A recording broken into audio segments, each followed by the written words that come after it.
Silencio. Ante todo, silencio. Ese tipo de silencio que solo existe en el desierto. Ni un sonido, ni viento, ni pasos. Solo el calor que emana de la tierra y el cielo, alto, infinito, pulsando con una luz azul. En este silencio mucho se puede escuchar. En él resuenan los pasos del pasado. Y si cierras los ojos, escuchas, a través del espesor del tiempo, un susurro. No es solo el viento, es el susurro de la seda, es el aliento de un camino ancestral. Hace muchas generaciones, un camino se extendió entre Oriente y Occidente. No fue construido por reyes, no fue diseñado por ingenieros, no fue trazado en mapas. Nació bajo los pies de las caravanas, en el polvo, en el sudor, en el susurro de las patas de los camellos. Era un camino vivo. Conectaba no solo ciudades, sino también pensamientos. No solo mercados, sino también corazones. Este camino llegó a ser conocido como la Gran Ruta de la Seda.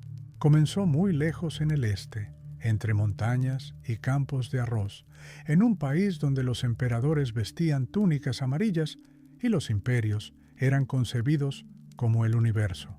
Desde allí venían mercaderes, poetas, peregrinos, llevando consigo seda, té, jade y conocimiento. Se abrían paso a través de desiertos, pasos de montaña, ciudades y oasis. Llevaban consigo no solo mercancías, sino también música, religión, leyendas. A cambio, les traían vidrio, cedro libanés, libros, armaduras y oro. Pero lo más importante, traían una mirada, dirigida desde lejos. Este camino no era una línea recta. Se ramificaba, se perdía y reaparecía. Corría a lo largo de ríos, pasaba por monasterios y mausoleos, a través de bazares y ruinas. En sus recodos, ciudades que ya no existen. En su polvo, pasos que nadie puede distinguir ya. Pero el camino está vivo, porque los recuerdos lo llevan. Vive en manuscritos, en cántaros marcados, en canciones cantadas en diferentes idiomas, pero sobre lo mismo. La ruta de la seda no es solo geografía, es una forma de pensar, es la idea de que la conexión entre las personas es posible, incluso si montañas, culturas y creencias las separan, que se puede intercambiar, no luchar, que se puede aprender, no esclavizar. Existió como el aliento del mundo, y mientras la gente caminó por ella, el mundo respiró. Imagina el amanecer sobre las arenas. La caravana se prepara para partir. La gente, sin prisa, empaca sus bultos, ajusta sus arneses, revisa sus odres de agua. Los camellos gruñen y se arrodillan. La luz se eleva sobre el horizonte, primero gris, luego dorada. Este es el primer paso hacia el infinito, y este paso se dio una y otra vez, durante siglos. Cada grano de polvo levantado por las pezuñas absorbió la huella de una era. El camino no fue sereno. Conoció guerras, deslizamientos de tierra, robos, sequías. Conoció muertes y la desaparición de ciudades. Pero a pesar de todo, siguió fluyendo, como un río subterráneo que no desaparece, incluso si ha sido cubierto por arena. Solo necesitas saber dónde buscar. Por este camino se llevaban incienso y espadas, textos y telas, bronce y corazones anhelantes. Por aquí caminaron predicadores, colonos, exploradores, soñadores. Y todos, incluso el más simple arriero, formaban parte de un cuadro enorme que él mismo no podía ver por completo. Solo conocía el día, el camino, el sol sobre su cabeza, pero era un eslabón en una cadena que se extendía por medio mundo. Y si te sientas junto al fuego al final del día, cuando el cielo se oscurece lentamente y el olor a lana de camello y humo flota sobre la caravana, puedes escuchar historias, no inventadas, sino reales. Suenan suavemente, porque el narrador no necesita gritar. Todos se sientan cerca, todos escuchan. Y en estas historias, la esencia misma del camino. Está lleno de contrastes. Atraviesa glaciares y dunas, campos de arroz y rocas. Conoce el calor y el frío, la desesperación y el júbilo. Es como la vida misma. A veces se bifurca, como una elección. A veces desaparece bajo la nieve, como el olvido, pero siempre regresa. Para algunos, el camino comenzó en China, para otros, en Antioquía, para otros, en el corazón, porque la ruta de la seda no siempre fue un camino entre puntos de un mapa, fue un camino del espíritu, un camino donde filosofías, cocinas, vestimentas, idiomas, escrituras, toques se encontraron. Enseñaba a ver lo familiar en lo ajeno, un reflejo en lo desconocido. Quizás fue aquí donde surgió la idea del mundo como un organismo único, del hombre como un viajero, del conocimiento como una mercancía y de la mercancía como conocimiento. La naturaleza meditativa de este camino es que no tenía prisa, era lento, caminaba al ritmo del camello, al ritmo de la respiración, permitía pensar, ver, recordar. Hoy, en un mundo de mensajes instantáneos, ese ritmo parece perdido, pero está vivo, está dentro de nosotros, en cada paseo sin teléfono, en cada mirada dirigida al horizonte. Así que comencemos este viaje, sin prisa, con respeto por cada paso, con atención a cada voz, con disposición a escuchar. Después de todo, la gran ruta de la seda no es una historia sobre la antigüedad, es una historia sobre las conexiones y, por lo tanto, sobre nosotros. Donde los ríos fluyen como hilos entre montañas y valles húmedos, nació un gran poder, el Reino Medio. No se llamaba China en aquellos días, se llamaba el país del Estado Central, un país donde el cielo y la tierra se conectan en el gobierno del emperador, donde el orden está por encima del caos, donde la tradición es más importante que el momento. Fue allí donde comenzó el camino que más tarde recibiría el nombre de la seda. El período de florecimiento se dio en la era Han. Fueron siglos de rápido desarrollo. La dinastía Han unió tierras fragmentadas, construyó caminos, fortificó fronteras y, lo más importante, se abrió al mundo. Fue una época en la que Oriente comenzó a mirar a Occidente con interés, no solo como lo desconocido, sino como un socio potencial. El emperador Wu Di, un poderoso gobernante, decidió averiguar qué había más allá de las montañas y los desiertos. Soñaba con alianzas, con uniones contra los nómadas, con nuevos mercados y nuevos horizontes. Y así, a mediados del siglo II a.C., envió a un hombre llamado Shang Qian en un viaje. Este nombre se encuentra en los orígenes del Gran Camino. Shang Qian, un funcionario, diplomático y viajero, fue enviado a tierras desconocidas. Su viaje fue largo, lleno de pruebas. Fue capturado, escapó y volvió a caminar. Cruzó estepas interminables, conoció pueblos desconocidos y vio el mundo más allá del imperio. Su regreso fue una sensación. No trajo oro ni regalos, sino algo más valioso: conocimiento. Conocimiento de pueblos, ciudades, ríos, tierras fértiles y oportunidades. Y entonces China comprendió: hay algo más allá de sus propias fronteras.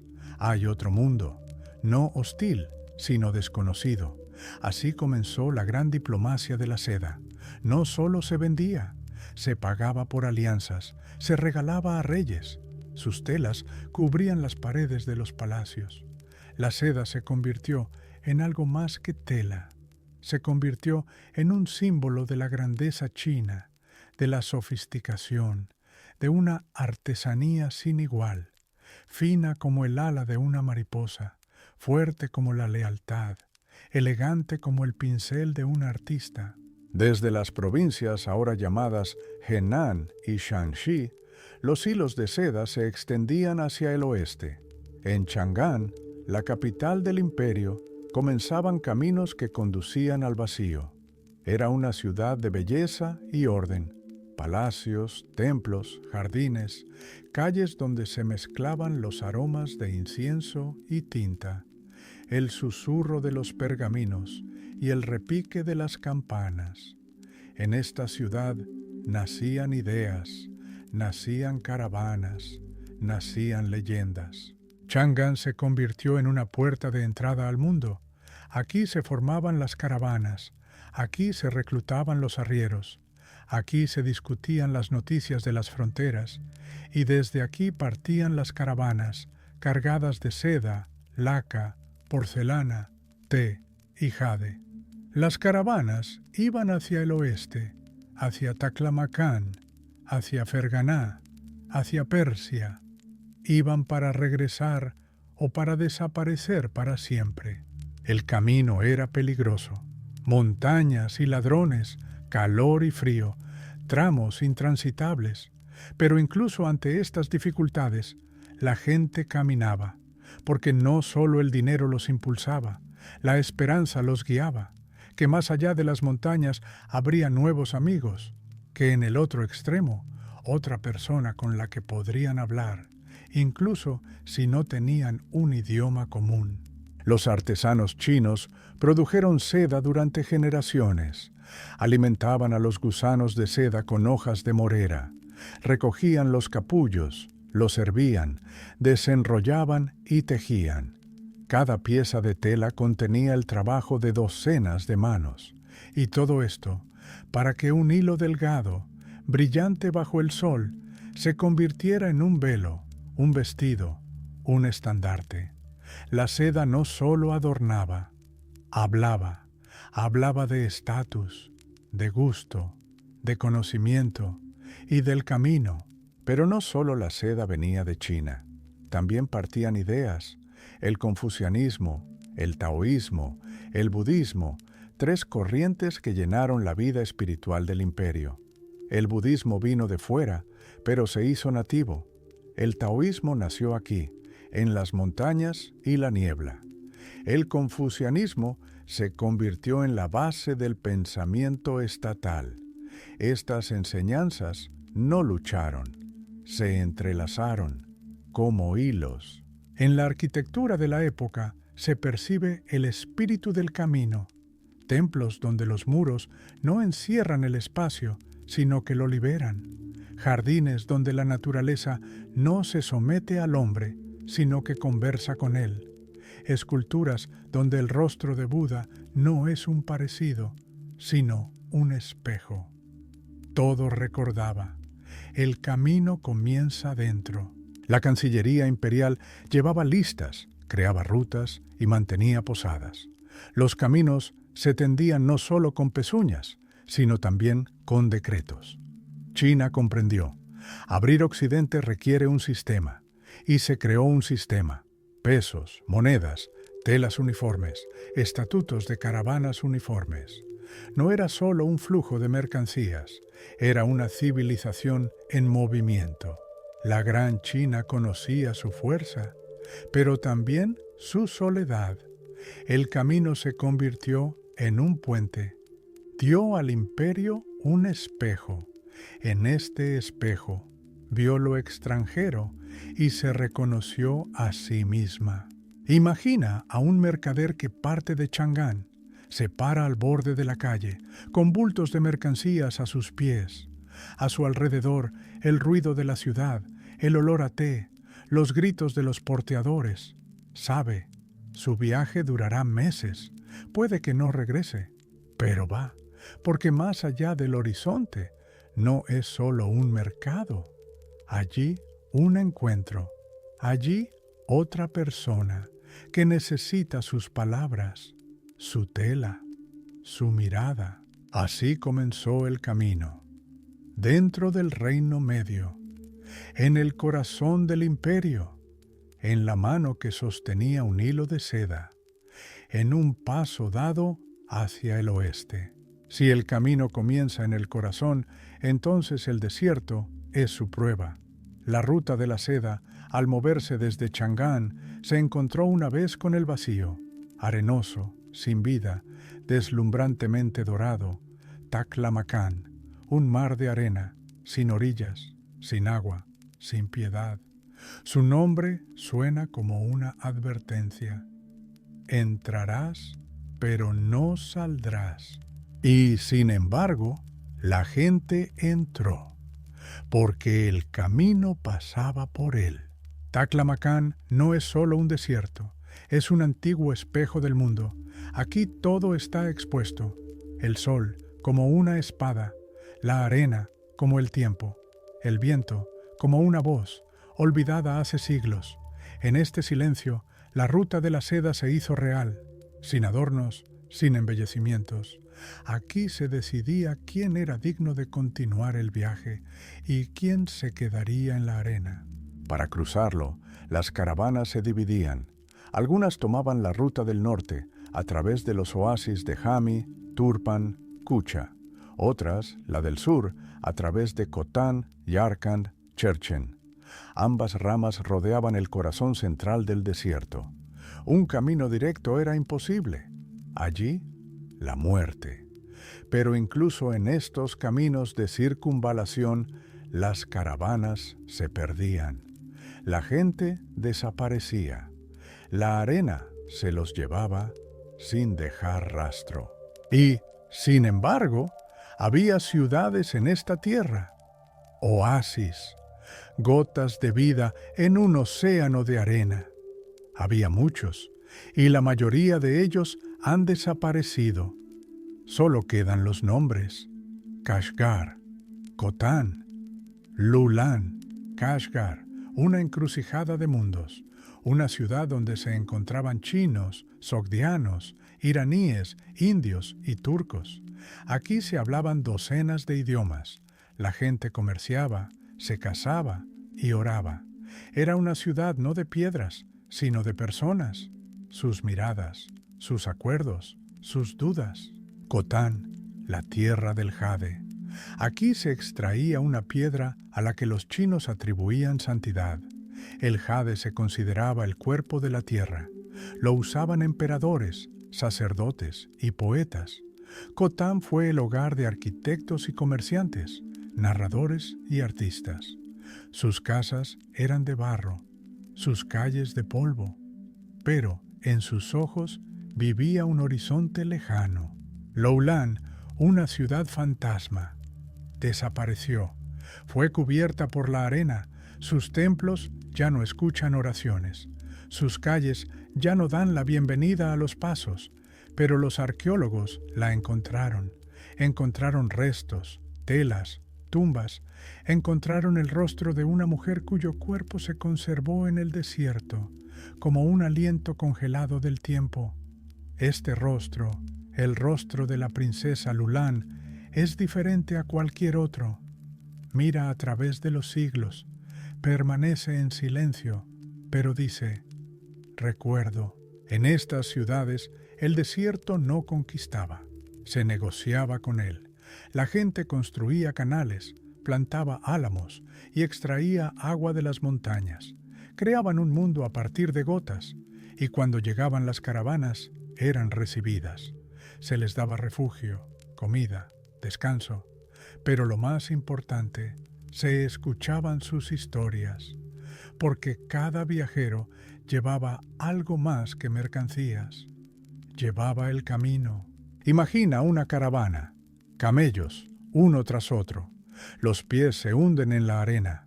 El calor pica los ojos. El agua vale su peso en oro. El silencio es tan denso que puedes oír el crujido del cuero de un cinturón.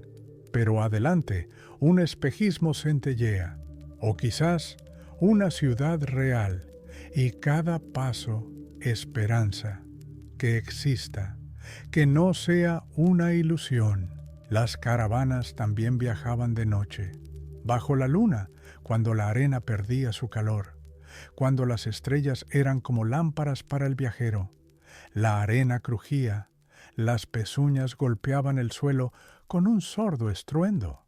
Alguien susurraba oraciones, alguien recordaba su hogar, alguien simplemente caminaba, sin pensamientos, sin miedo, solo hacia adelante.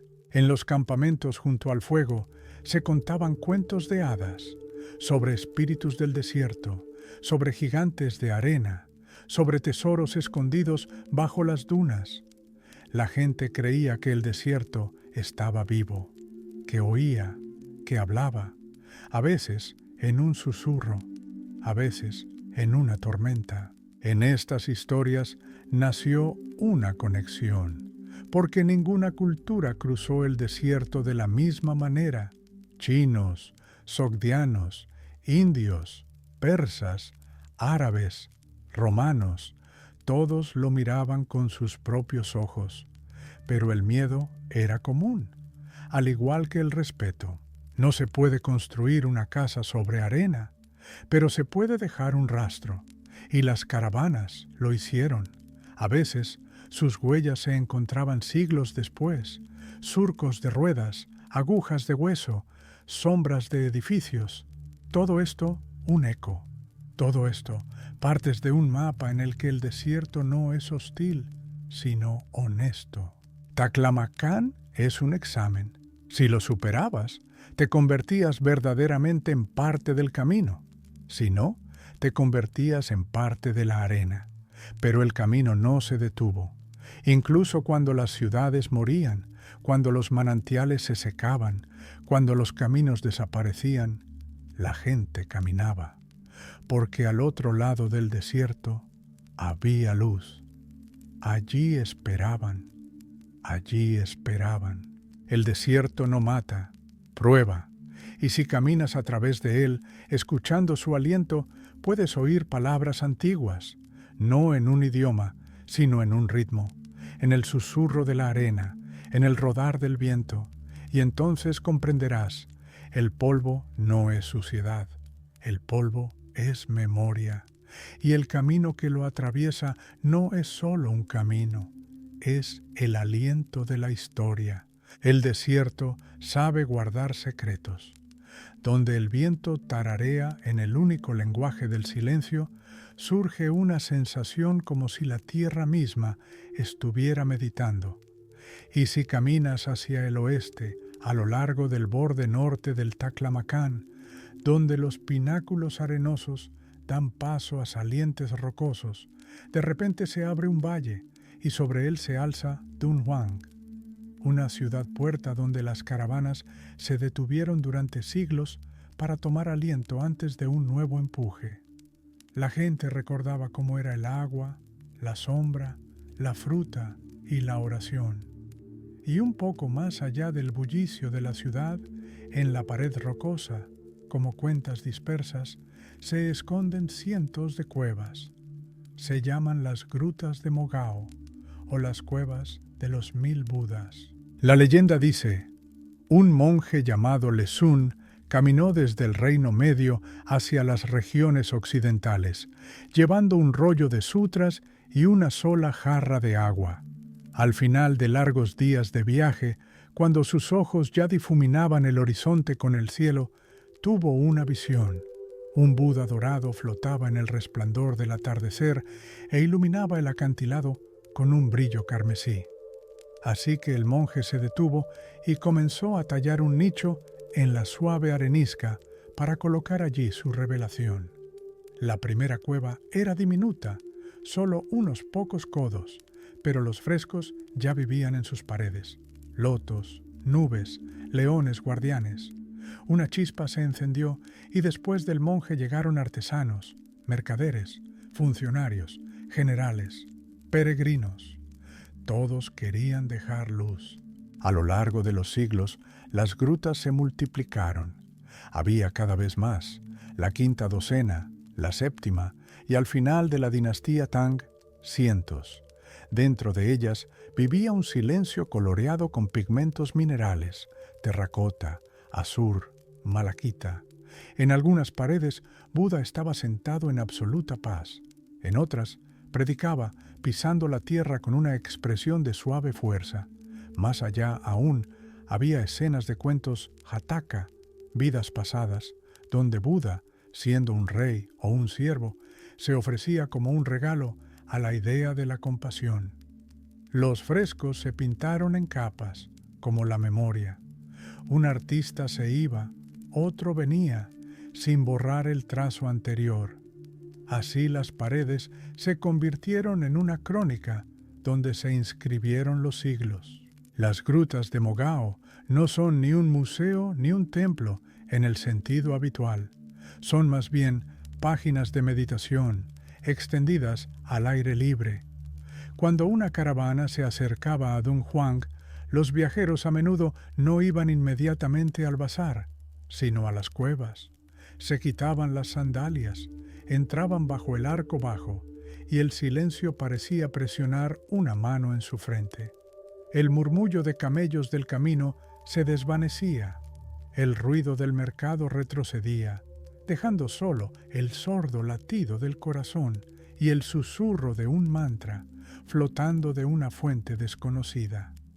Aquí el mercader olvidaba el precio de la pimienta, el soldado el tintineo de la armadura, el monje el largo camino. Todos se convertían en oyentes.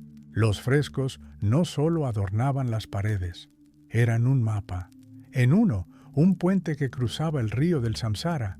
En otro, la rueda del renacimiento, donde cada sector revelaba sufrimiento y esperanza. En un tercero, peregrinos caminando por un paso de montaña, muy similar al que la caravana había cruzado el día anterior. El viajero leía la historia y de repente comprendía. Este era su propio camino, solo que contado en colores. El Buda en el centro de la composición siempre estaba sereno. El loto bajo sus pies simbolizaba la pureza, porque la flor crece del barro y sin embargo permanece inmaculada. Así, el caravanero, el erudito y la muchacha enamorada podían sentir, caminan por el polvo, pero llevan luz dentro de sí. En los rincones oscuros de las grutas se guardaban pergaminos, sutras, comentarios, poemas, notas de viaje. Estaban envueltos en telas de seda, sellados con laca y colocados en nichos. Los manuscritos estaban escritos en chino, tibetano, sánscrito, sogdiano. E incluso había textos en dialectos desconocidos hasta entonces. Cada inscripción era un rastro de alguien que escuchó la llamada del silencio y decidió dejar su voz. Estos pergaminos esperaron largos siglos hasta que a principios del siglo pasado un custodio taoísta abrió una habitación sellada. Encontró miles de manuscritos, una canción del tiempo, aprisionada en el polvo. Eruditos de todo el mundo escucharon este coro y desde entonces Dunhuang se convirtió no solo en una parada, sino en un archivo mundial. Pero incluso antes, 4 siglos antes de este descubrimiento, un peregrino llamado Xuanzang llegó a este mismo valle. Se dirigía de Chang'an a la India en busca del verdadero texto de los sutras.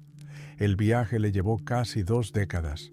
Pasó por los mismos desiertos, cruzó las mismas montañas y durmió bajo el mismo cielo. Al detenerse en Dunhuang, oró en una gruta con una imagen del Avalokiteshvara de los 1000 brazos. En esta forma, la compasión tiene 1000 manos para ayudar a todos los seres. Le mostró a Xuanzang que cualquier conocimiento no es para la gloria, sino para el servicio. Escribió: el que lleva el sutra debe ser como el viento que trae frescura, igual para todos. Estas palabras se convirtieron en parte del camino. Las grutas también acogieron a personas influyentes. Generales, partiendo hacia el oeste, traían regalos, estatuillas doradas, cortinas de seda, cuencos de plata. Pedían a Buda que protegiera a sus tropas. Los mercaderes donaban monedas, esperando que la caravana regresara intacta. Simples campesinas dejaban cestas de caquis en agradecimiento por la lluvia. Y en los oscuros pasillos, el brillo del oro y el olor a fruta madura se mezclaban, un reflejo del poder y el calor de la oración humana. Pero el principal regalo seguía siendo la pintura, mineral, terrenal, se molía sobre piedras, se mezclaba con pegamento de huevo, con el jugo de hierbas, con leche de acacia. Cada capa fijaba el tiempo anterior. Así, bajo los incontables ojos de Buda, un siglo se superponía a otro, sin borrarlo, sino abrazándolo. Y ahora los investigadores ven capas, el estilo denso y temprano de las dinastías del norte, el dibujo refinado de la era Tang, los contornos estrictos de la Song. En ellos, la historia no es de imperios, sino de miradas. Cuando el sol se pone y el último grupo de turistas abandona el lugar, las grutas se sumergen de nuevo en la oscuridad milenaria. Entonces uno puede imaginar cómo miles de ojos, pintados en las paredes, se abren simultáneamente. No miran hacia afuera, miran hacia adentro, hacia la piedra misma, hacia la sombra, hacia el silencio de donde viene la voz. Si escuchas atentamente, parece como si las paredes respiraran. Pero esto no es una ilusión. Somos nosotros mismos recordando respirar. Porque el camino del Buda en las arenas no trata de estatuas de piedra. Trata del vacío que se llena de compasión cuando entras en él con un corazón puro. A la salida de las grutas se alza un viejo pino. Sus raíces muerden la piedra, sus ramas sostienen el cielo. Los viajeros a menudo se sientan debajo de él. Algunos cierran los ojos, repitiendo un mantra. Otros simplemente permanecen en silencio.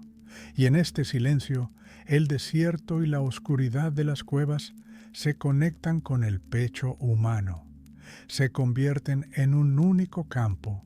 Así, las grutas de Mogao cumplen su antiguo papel, ser un puente entre lo externo y lo interno.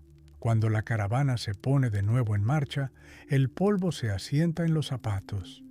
Pero en este polvo ya no hay la pesadez anterior, porque una persona lleva consigo no solo bultos de mercancías, sino también la ligereza que le regaló el Buda de arena, la ligereza de ver a lo lejos y, sin embargo, no perder el ánimo. Así, el gran camino recibe otra carga invisible, la carga del conocimiento silencioso. Es más ligero que la pelusa y más pesado que una roca. No brilla como el oro, pero ilumina el camino mejor que una antorcha, porque es una luz que viene de dentro, una luz en la que cada figura de Buda, cada fresco, cada pergamino es solo un recordatorio, que el camino más difícil comienza y termina en el mismo lugar, en un ser humano. Con el susurro de la seda y el aroma del incienso, el camino no solo se movía, sino que hablaba. La gran ruta de la seda no era solo un camino por el que se desplazaban telas, piedras, especias y secretos. Era una arteria por la que fluían las palabras. Y si escuchas este antiguo discurso, puedes distinguir entre las muchas voces una que es asombrosamente flexible y ubicua. Este era el idioma de los sogdianos, mercaderes de la antigua Asia Central que se convirtieron en maestros de la diplomacia caravanera. Sogd, una tierra entre montañas y desierto, ubicada en valles fértiles donde ahora se encuentran Samarcanda y Bujará. Esta tierra no tuvo imperio, pero tuvo un don: conectar. Los sogdianos eran intermediarios que sabían cómo hablar con todos, con un chino, en chino, con un persa, en farsi, con un romano, con gestos y una sonrisa. Su idioma era flexible, como un hilo de seda, su papel insustituible. No eran grandes guerreros, su arma era la alfabetización. Prácticamente todo sogdiano sabía escribir, contar y cartearse. Se enviaban cartas unos a otros a través de los desiertos, dejándolas en los caravasares donde los viajeros las recogían y las llevaban más lejos. Estas cartas son documentos de la época. Hablan de precios, deudas, pogromos, matrimonios, oraciones, de una vida vivida entre mundos. Los sogdianos establecieron puestos comerciales a lo largo de todo el camino, desde Khotán y Kucha hasta Changán, desde Balkh hasta Merv. En cada oasis importante había un barrio donde se escuchaba el habla sogdiana.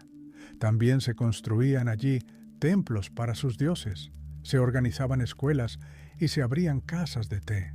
Podían ser budistas, zoroastrianos, maniqueos. Las religiones eran puentes para ellos, no muros. Si un caravanero rezaba a otra deidad, el sogdiano lo respetaba, sabiendo, la confianza se construye sobre la aceptación. Sus caravanas a menudo llevaban no solo animales de carga, sino también niños, esposas y maestros. El viaje era su forma de vida.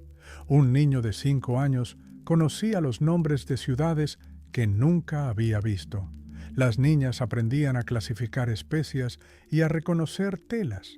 Y si una caravana se retrasaba en algún lugar de Khotán, debido a la lluvia o a los ladrones, toda la familia sabía. Esto no era una desgracia, era parte del viaje. Los sogdianos hablaban concisa, precisa y benévolamente. Su discurso se convirtió en la base de un peculiar léxico internacional. Algunos términos sogdianos entraron en los idiomas chino, indio y árabe.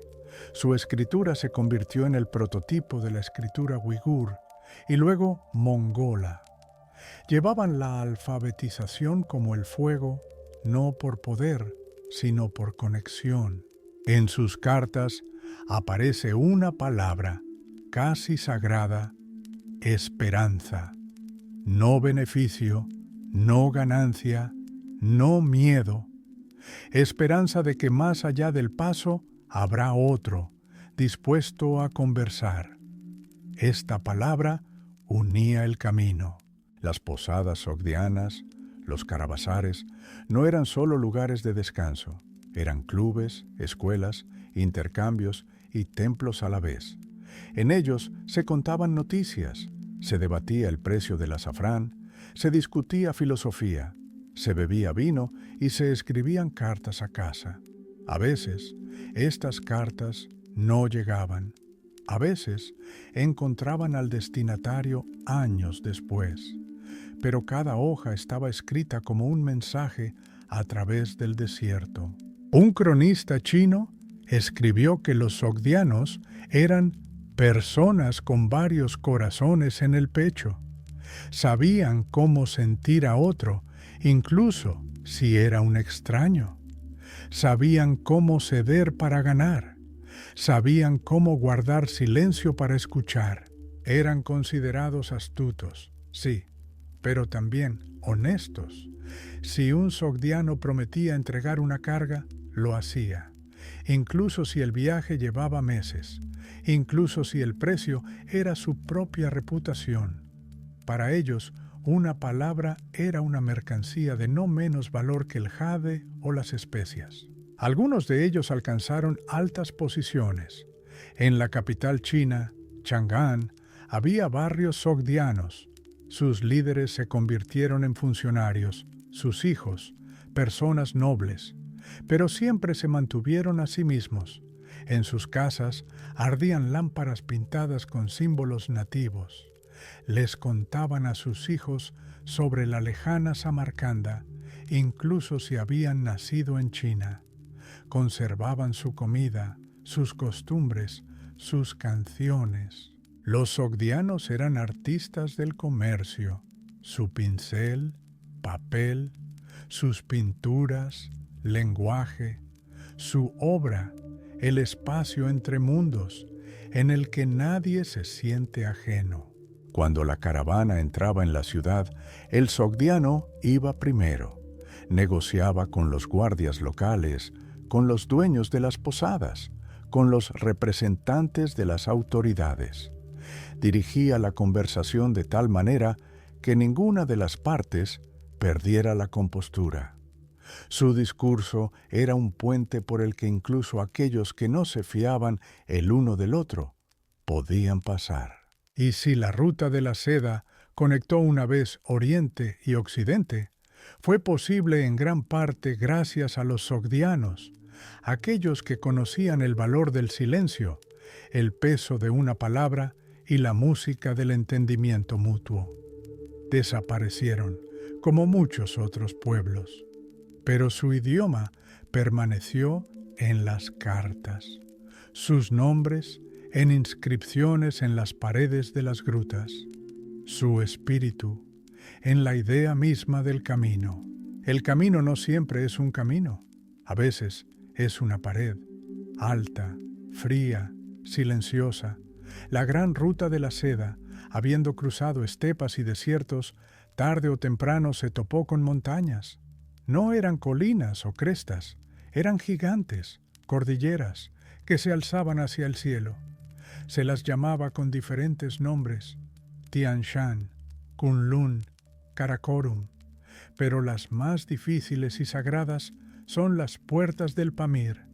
Se las llamaba el techo del mundo, y para pasar más allá, la caravana tenía que subir a las nubes.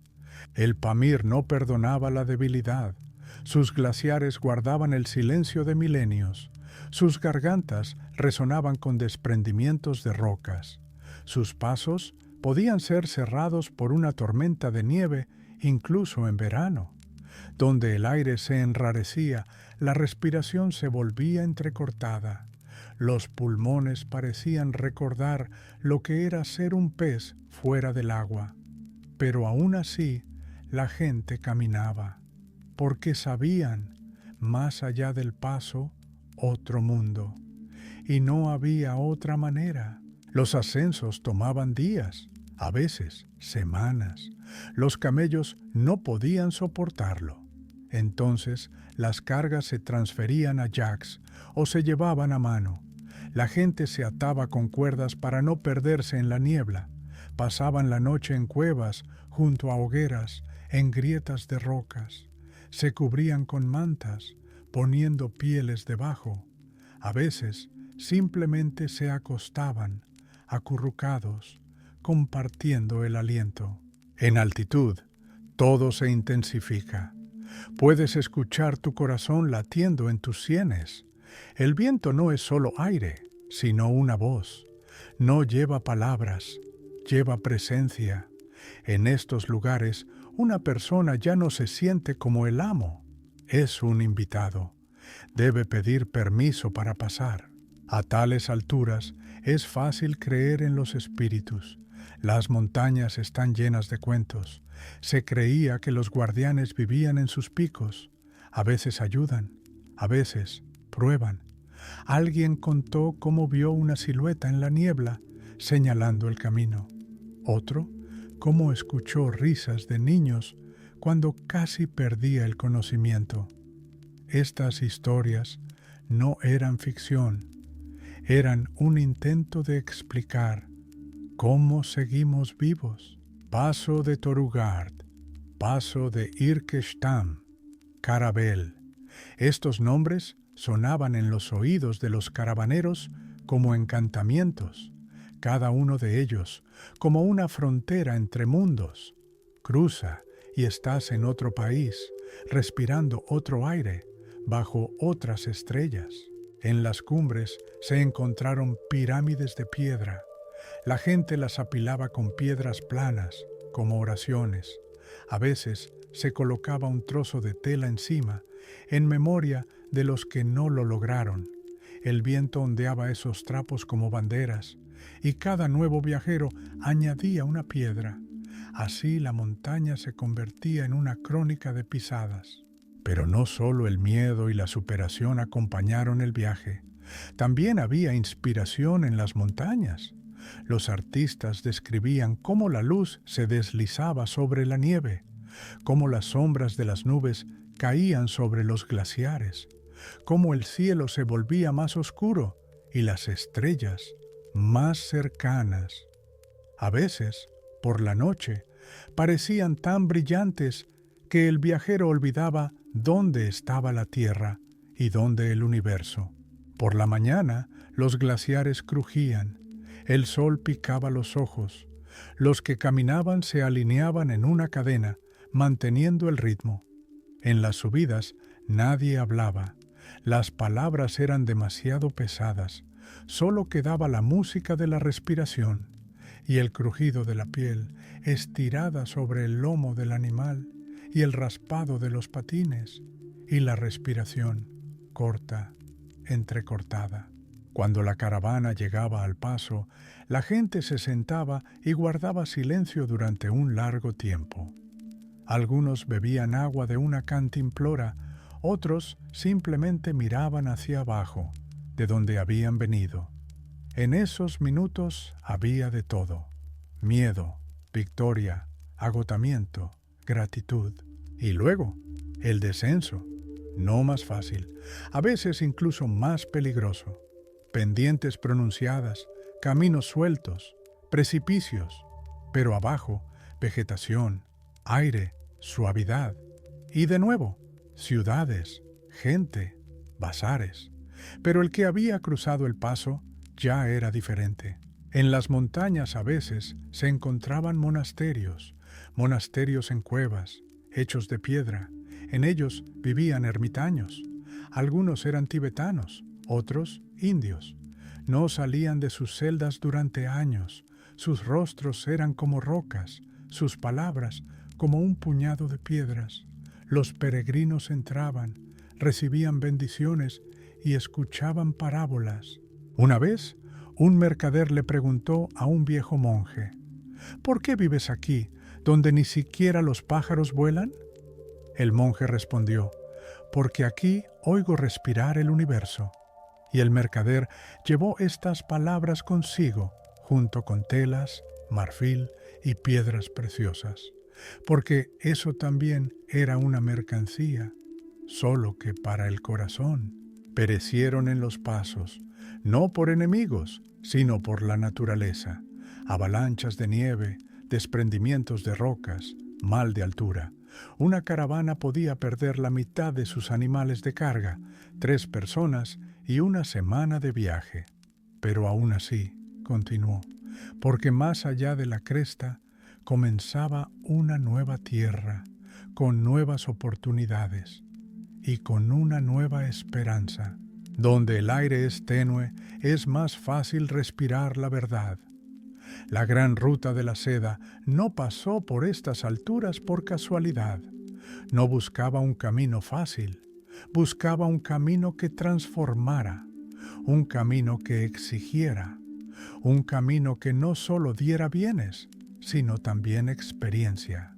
Cuando la caravana volvió a escuchar el bullicio del bazar en el oasis de abajo, los olores del pilaf y las risas de los niños, cada viajero supo: he pasado por el cielo. Llevé una montaña sobre mis hombros. Me convertí en parte del camino, y en esto reside toda la esencia. Si la gran ruta de la seda tuviera un corazón, latiría en algún lugar entre minaretes y cúpulas azules, donde la luz cae sobre el ladrillo y el aire está impregnado del aroma de especias y voces en cientos de idiomas. Este lugar es Samarcanda y Bujará, ciudades donde el tiempo se detuvo para convertirse en eternidad. Samarcanda no era solo una ciudad, era una leyenda. Cuenta la leyenda que fue fundada por un héroe que conquistó dragones. La realidad dice: estuvo aquí mucho antes de que aparecieran muchos imperios. Ejércitos, profetas, sabios y mercaderes pasaron por ella, y cada uno dejó una huella, en piedra, en sonido, en palabra. Aquí no preguntaban, ¿De dónde eres?, preguntaban. ¿Qué llevas? Porque valoraban no el origen, sino el don. El que traía una buena historia era igual al que llevaba cajas de lapislázuli o terciopelo. En los carabazares de Samarcanda, las conversaciones no cesaban por la noche. Con té, con pilaf, a la luz de las lámparas, se compartían historias sobre pasos nevados, sobre rescates milagrosos, sobre ciudades que existieron y desaparecieron. Samarcanda sabía escuchar. Era como un espejo, reflejaba todo lo que llegaba a ella y lo hacía suyo. Aquí, el loto indio florecía en la cerámica persa.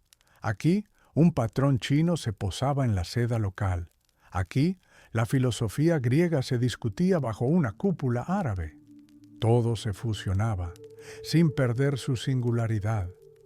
Porque la fusión de culturas no es borrar, sino amplificar.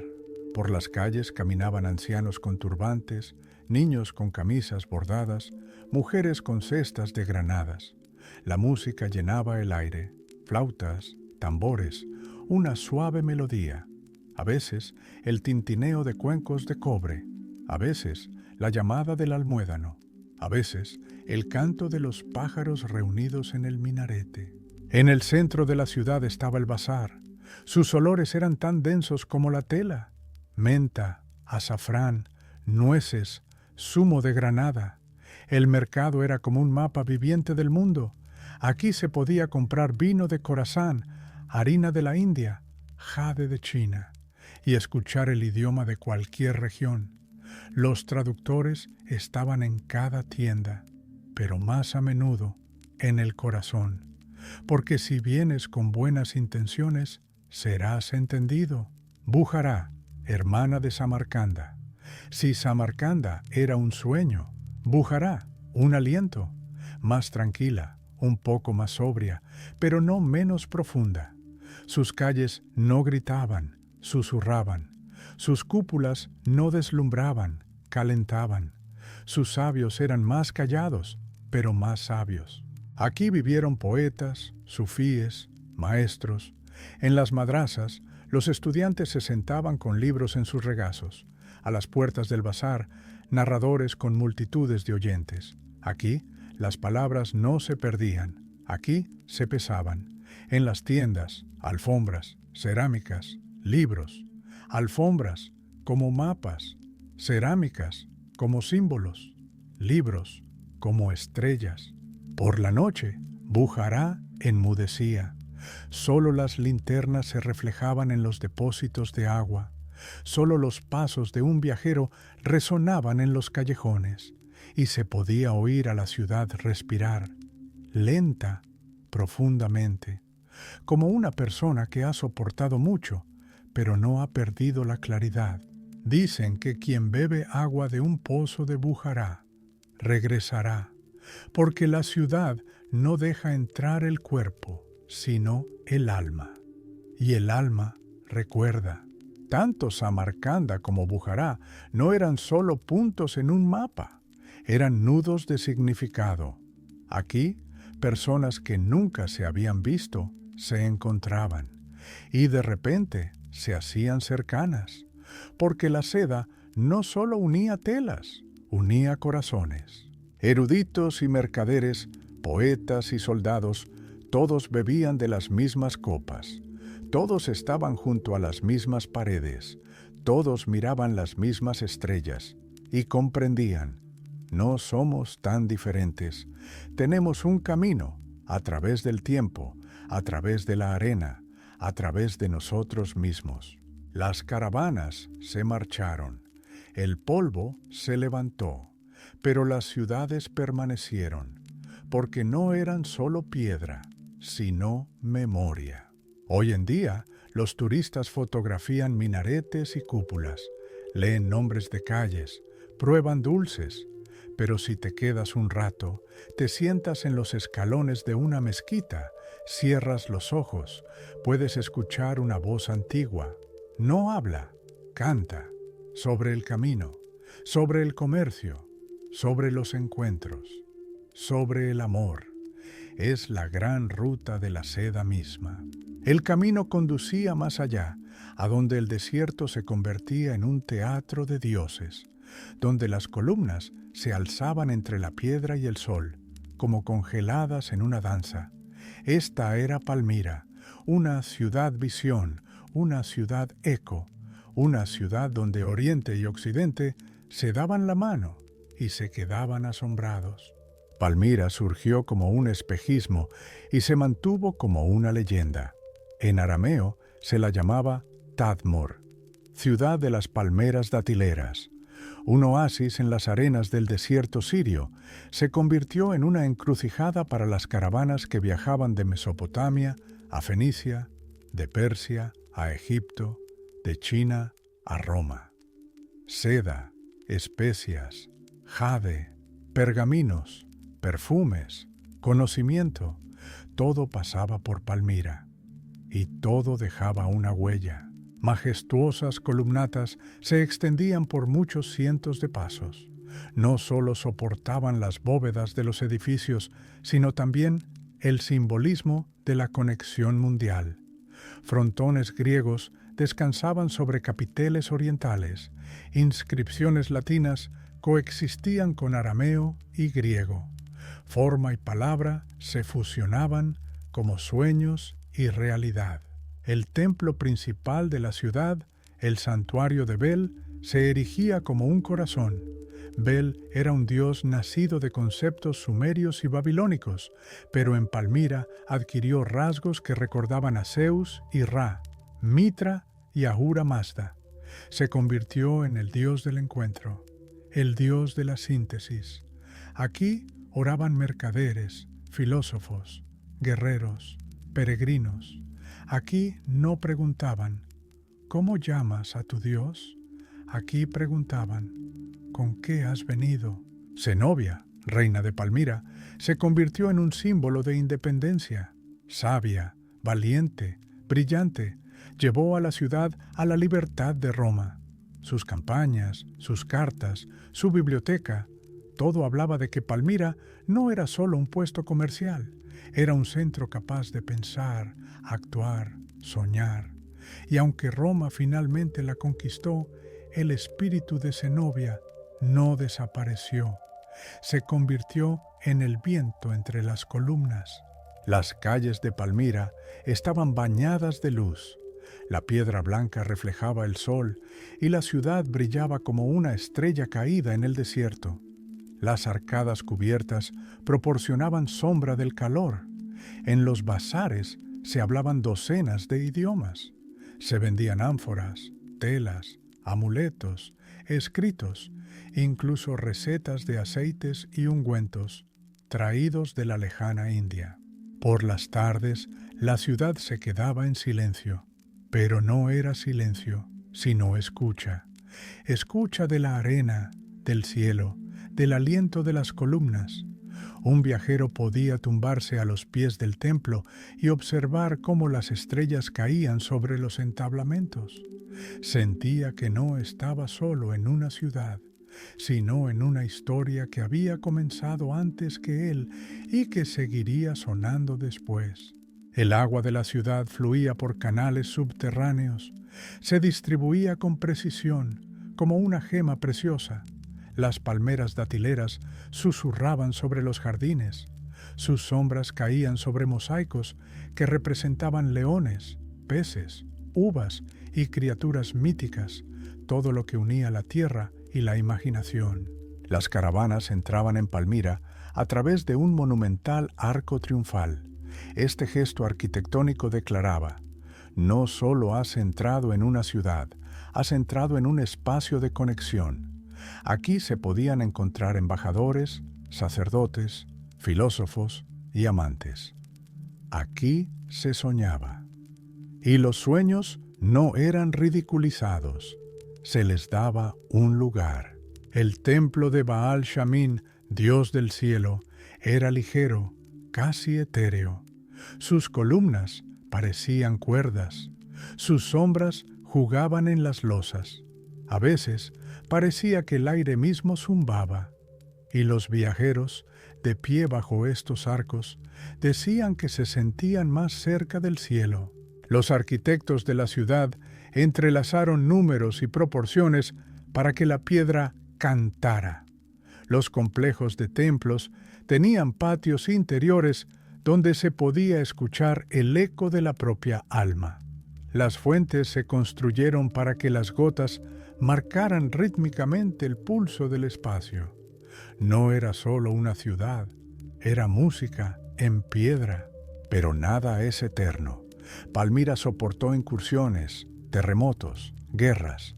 Muchos edificios fueron destruidos, algunas estatuas perdieron sus rostros, pero cuando los arqueólogos llegaron allí, comprendieron, el espíritu permaneció, porque lo principal no son las columnas, sino la idea de encuentro, la idea de diálogo. Cuando una persona moderna pisa las losas polvorientas, aún puede escuchar los pasos de un antiguo mercader, sentir la mirada de Zenobia, escuchar las palabras de una oración dirigida no a un nombre específico, sino al hecho mismo de la presencia divina. Y entonces comprende, Palmira no son ruinas, es un punto en el mapa de la humanidad. La gran ruta de la seda a través de Palmira no solo entregaba mercancías, enseñaba a escuchar a los demás, a hablar el lenguaje del corazón, a creer en el poder del intercambio cultural. Y en este sentido, Palmira está viva. No toda la gran ruta de la seda discurría por tierra. Donde las caravanas se encontraban con los límites de los continentes, comenzaba otro camino, por mar. La caravana se convirtió en una flotilla. Los camellos dieron paso a los barcos y las arenas a las olas. El Golfo Pérsico y el Mar Rojo se convirtieron en nuevas rutas, donde el viento soplaba en las velas y las estrellas guiaban el camino. En los puertos del Golfo se escuchaban las mismas palabras que en los oasis, solo que más silenciosamente, como si el aire salado las amortiguara.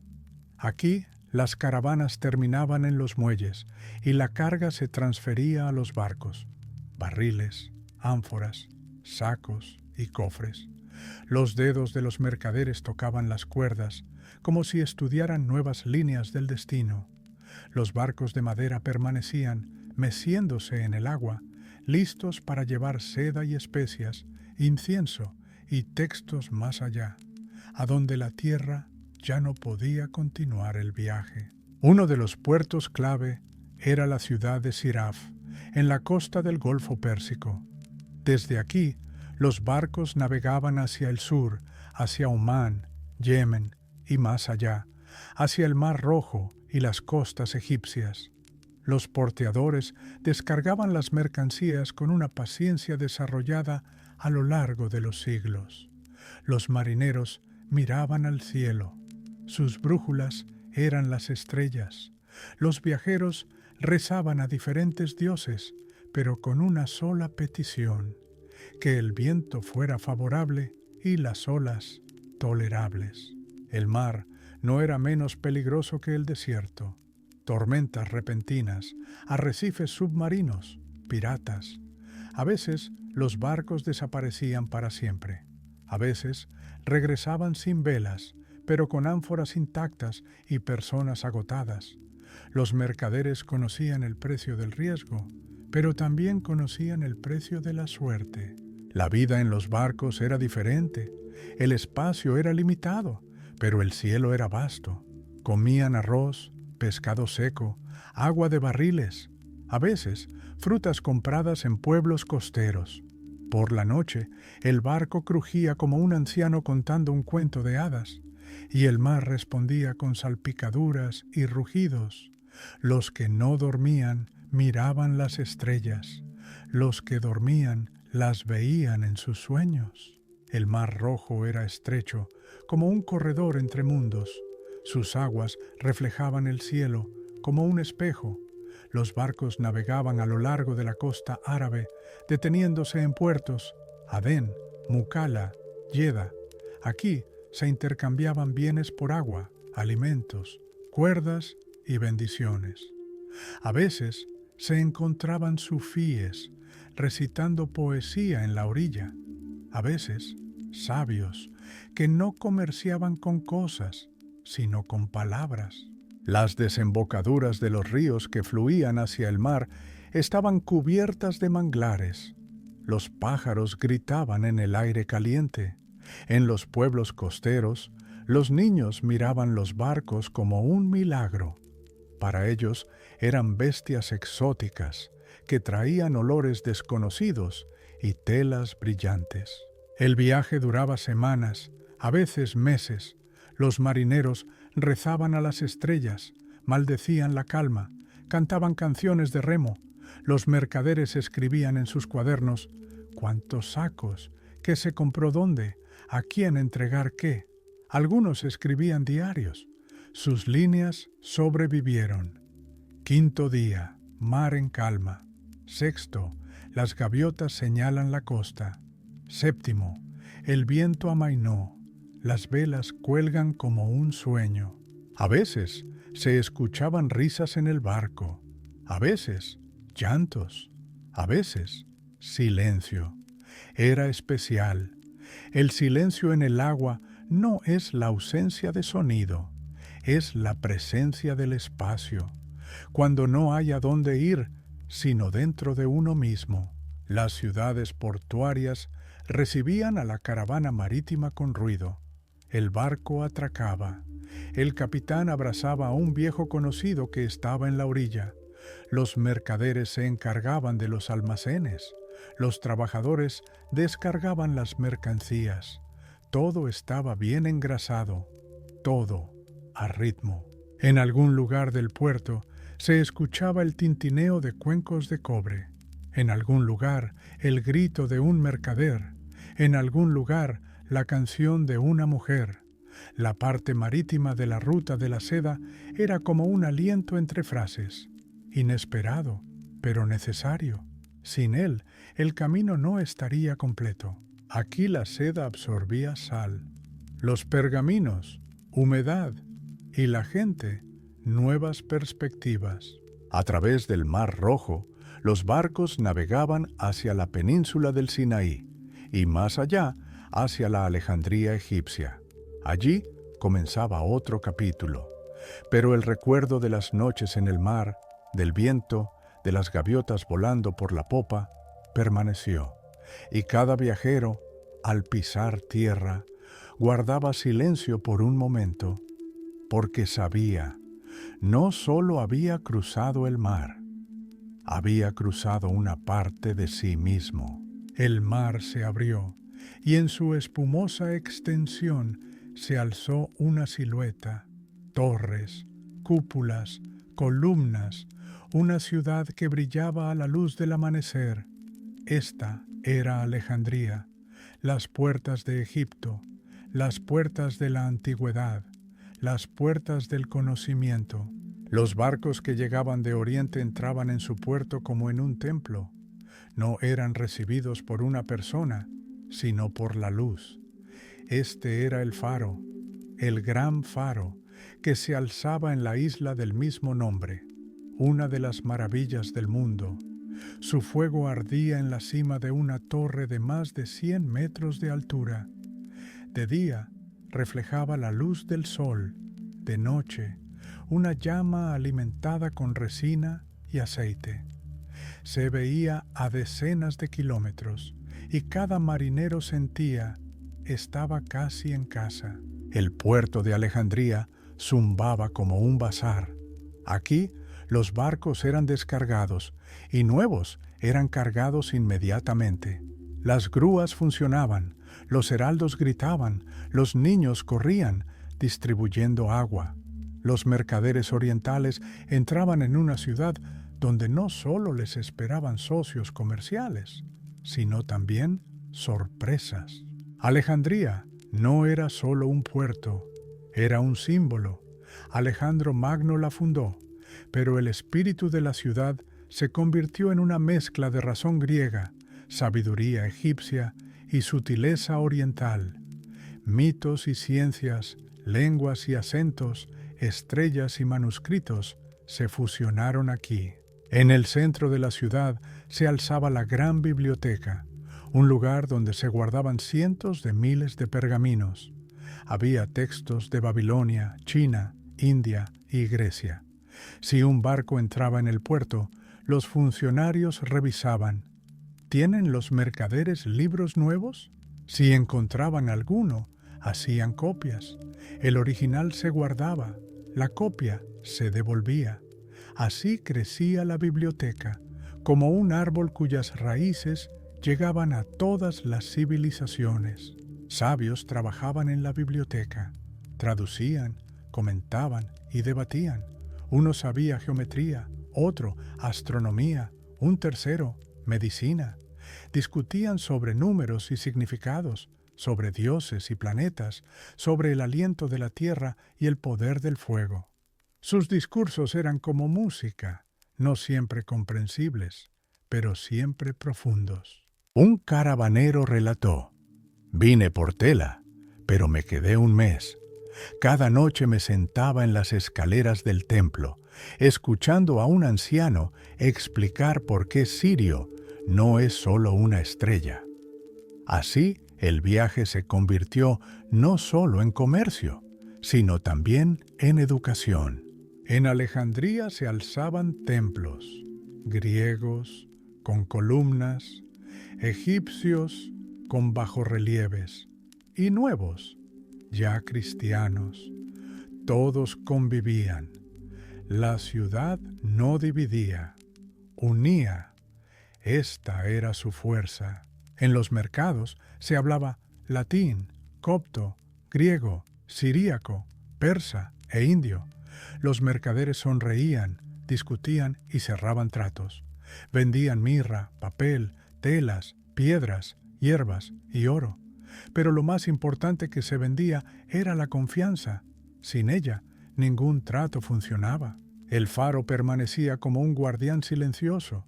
Su base era sólida, pero lo más importante, la llama. Ardió durante años, décadas. No solo iluminaba el camino, era un símbolo de conexión entre mundos, entre Oriente y Occidente, entre personas que tienen diferentes dioses, pero un mismo camino.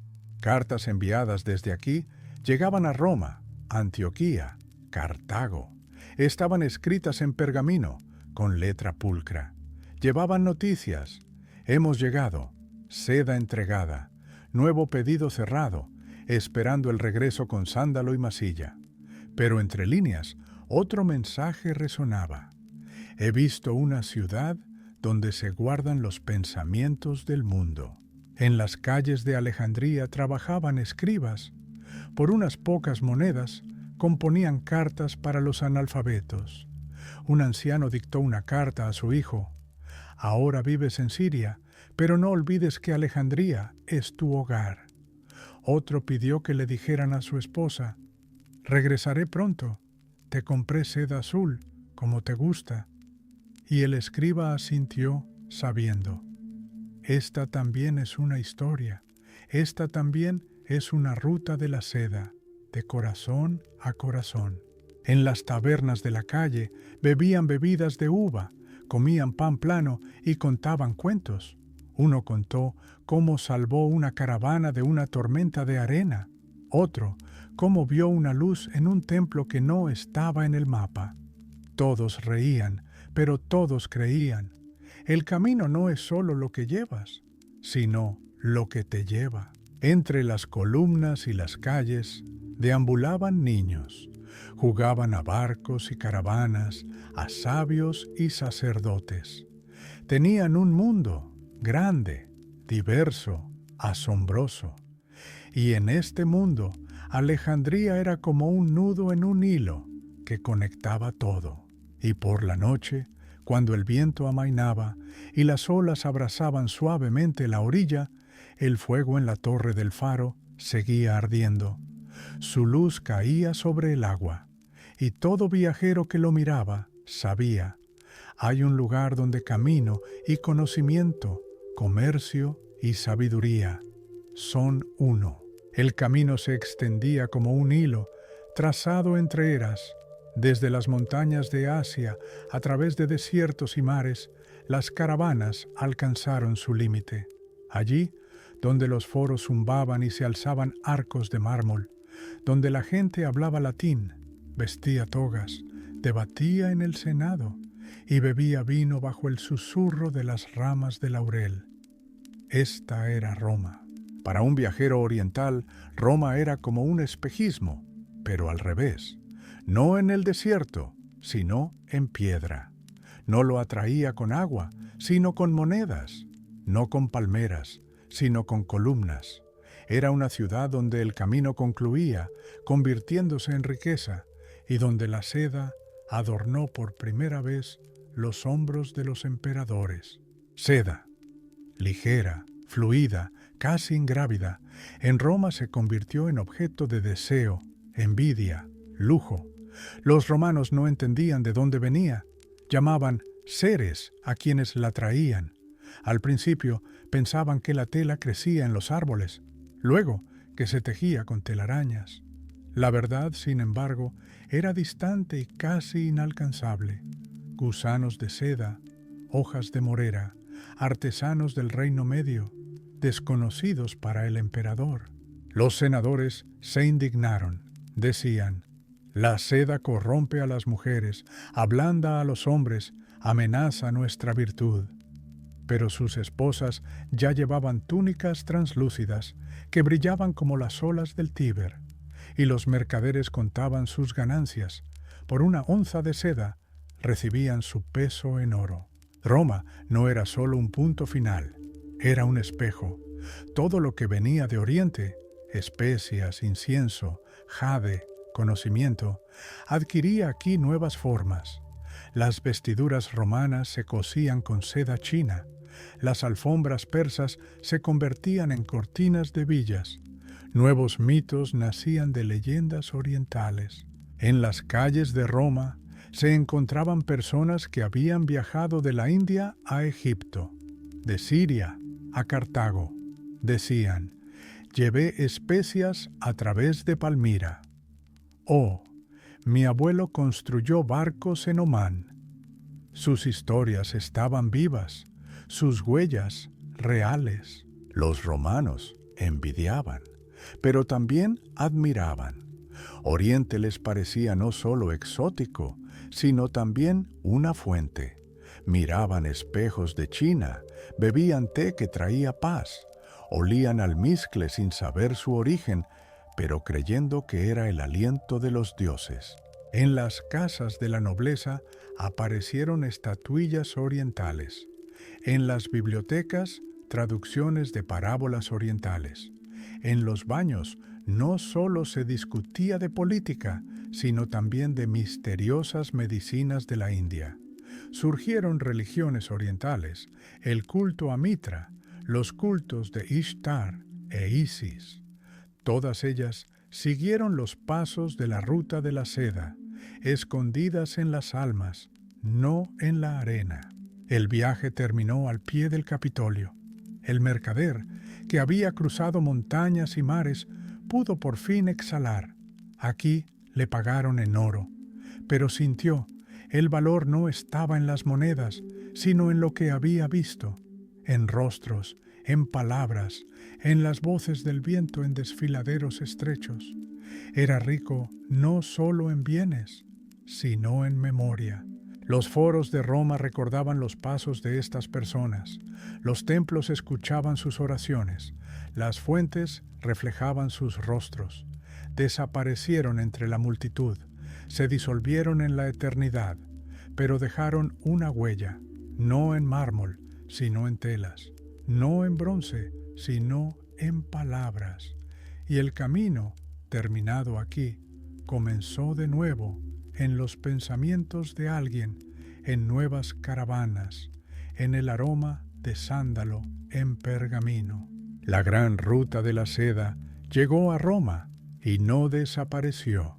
Se transformó en un deseo, en un anhelo de saber qué hay más allá del horizonte, en la comprensión de que el mundo no es una fortaleza cerrada, sino una red viva de caminos, encuentros y penetración mutua.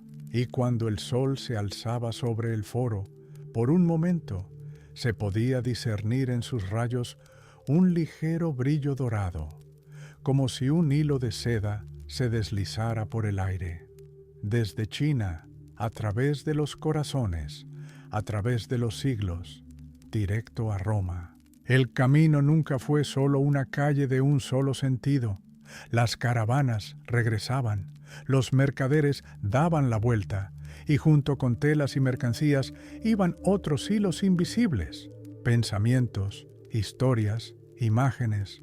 La seda podía ser suave y delgada, pero una idea es aún más fina y más fuerte. El viaje de regreso no comenzó con el camino, sino con la memoria, con lo que quedaba dentro.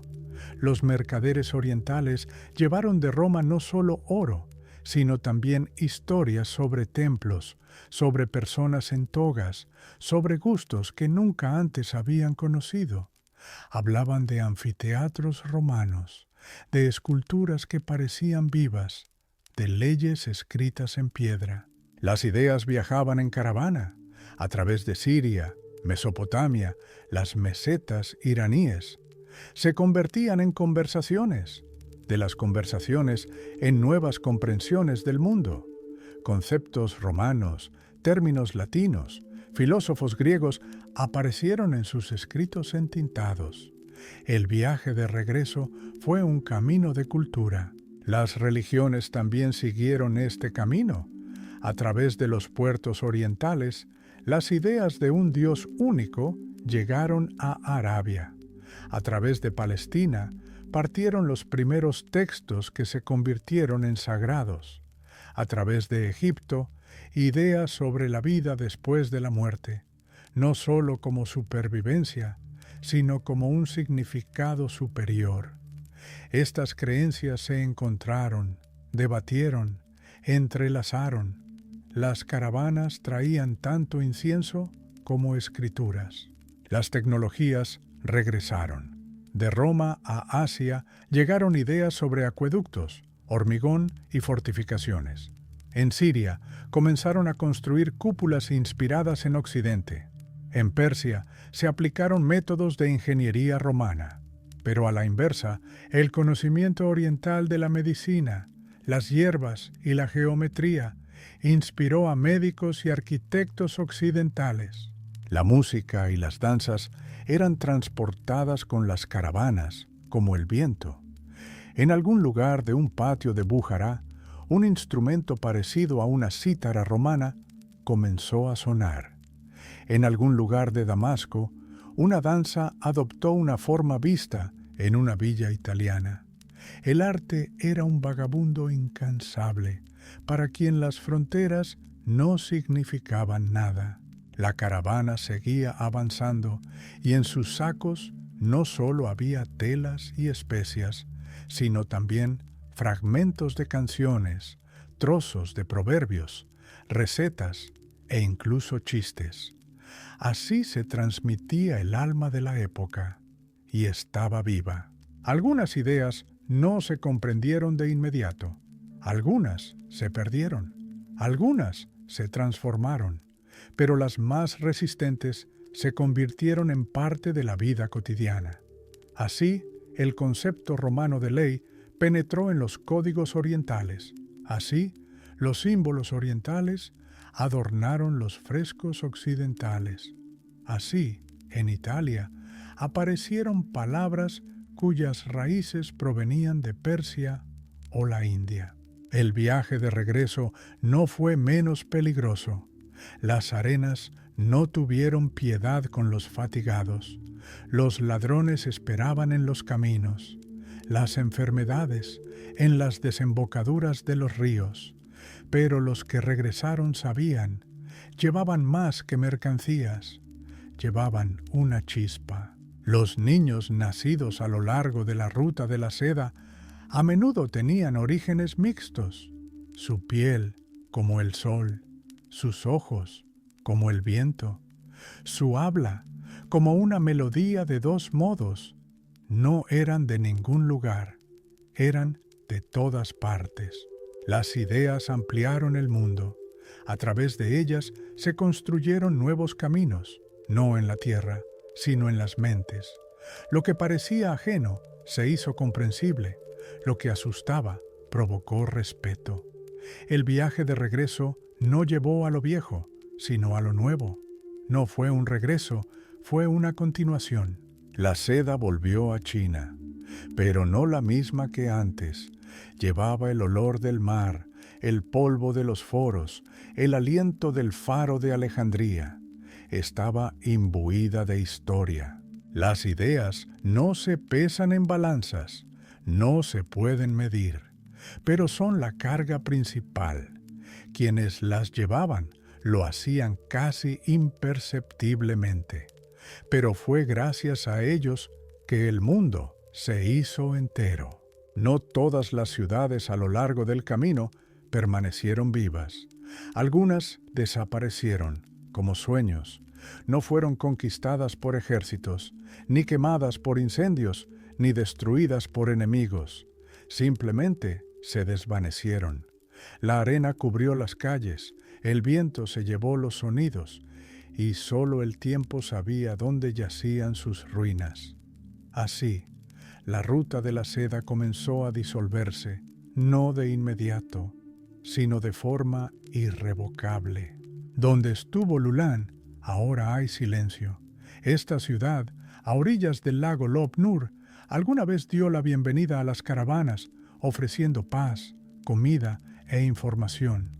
Aquí vivía gente, rezaba, comerciaba, escribía cartas, pero las aguas se retiraron y la arena llegó.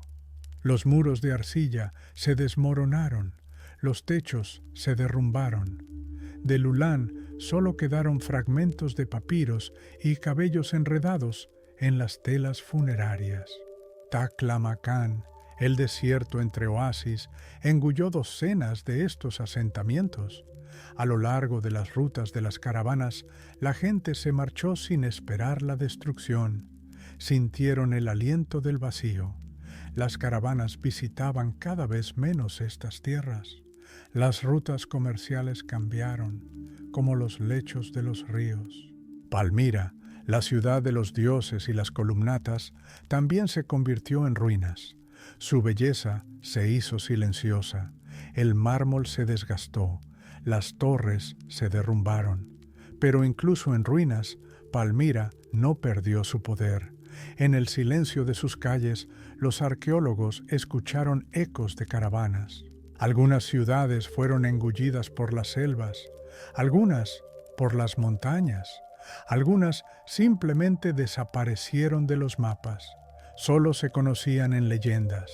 Se llamaban la ciudad de los espejos, la ciudad de una torre, la ciudad donde las paredes estaban hechas de piedra y sal. Pero el tiempo no mata, recuerda, la tierra guarda. A veces una tormenta de arena revela los contornos de una calle. A veces la lluvia arrastra un trozo de pared.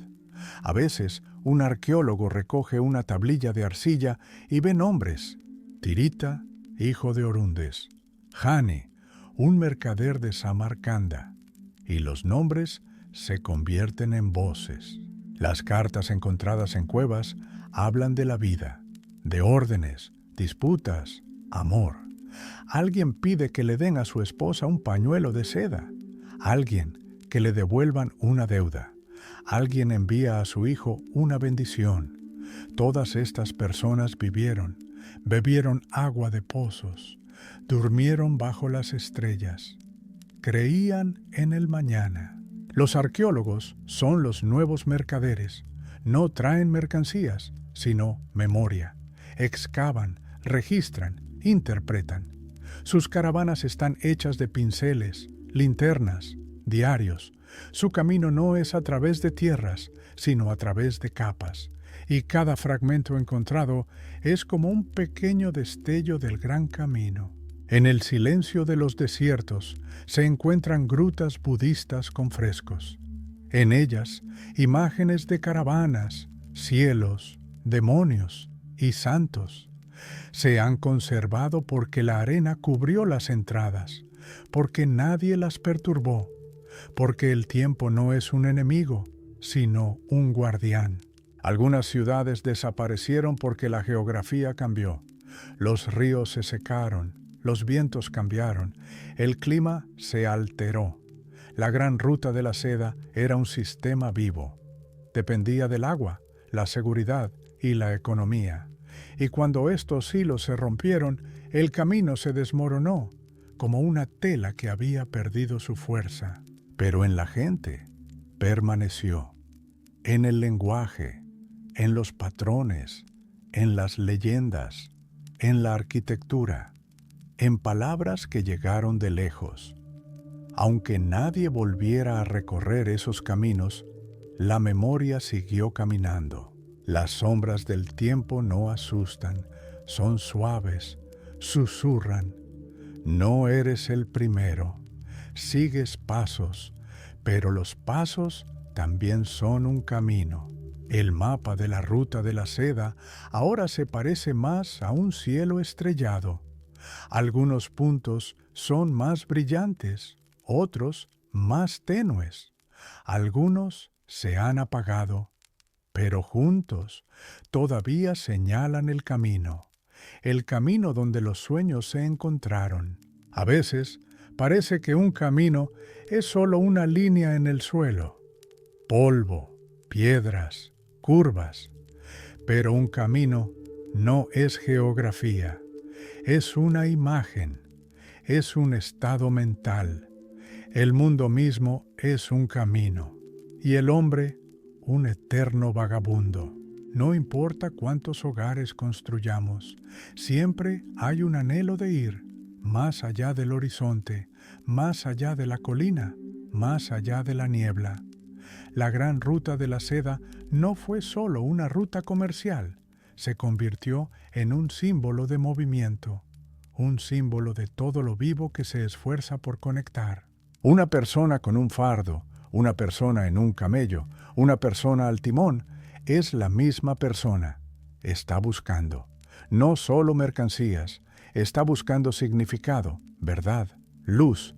Las estrellas lo llaman, los olores lo atraen, el silencio de su patio natal lo empuja cuando se vuelve demasiado estrecho. Cada parada es como un momento, cada alto como un aliento. Pero el viaje continúa, el polvo se asienta, las cicatrices sanan y la mirada se dirige hacia adelante. Y en esta mirada, la memoria antigua. Una vez, el primer humano salió de una cueva y caminó. No sabía a dónde, pero sabía que tenía que ir.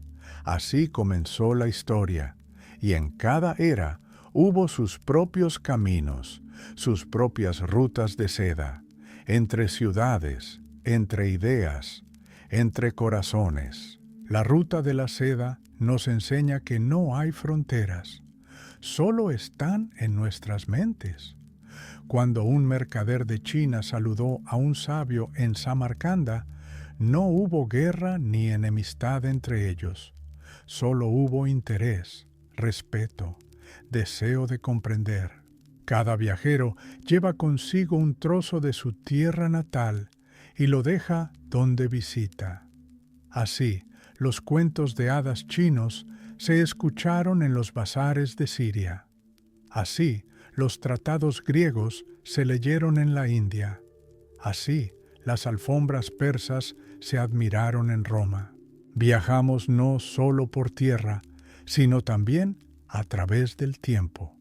Cada historia, cada libro, también es un camino. Caminamos por líneas, como por senderos. Conocemos personajes, como compañeros de viaje, y cada uno de ellos deja una huella. El mundo está cambiando. Las caravanas han desaparecido. Los camellos han sido reemplazados por aviones. Los mercaderes se han convertido en empresas, pero la esencia permanece. Todavía nos esforzamos por ser puentes. Todavía buscamos lo que une. Hoy, Una persona se sienta frente a una pantalla, pero en su alma sigue siendo el mismo vagabundo. Quiere saber cómo vivían los demás, qué sentían, en qué creían.